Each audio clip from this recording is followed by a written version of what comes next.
ఒకవైపున కొమైని ఉన్నటువంటి బిల్డింగ్ మీద 30 బాంబులు వేయటం, ఆయనే చనిపోయాడన్నటువంటి ప్రచారం నేపథ్యంలో రెచ్చిపోయినటువంటి ఇరాన్ సైన్యం ప్రపంచవ్యాప్తంగా తమ సత్తా చూపెట్టడానికి వరుసపెట్టి దాడులు చేస్తుంది.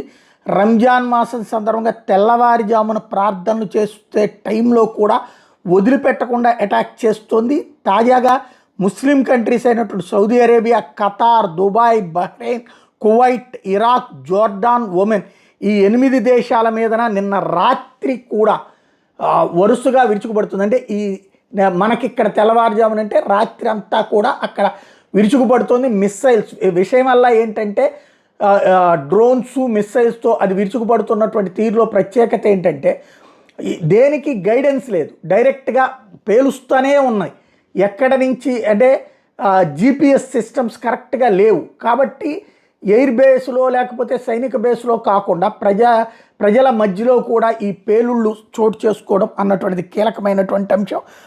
పెను విధ్వంసం సృష్టించి వదిలిపెడుతోంది ఇరాన్.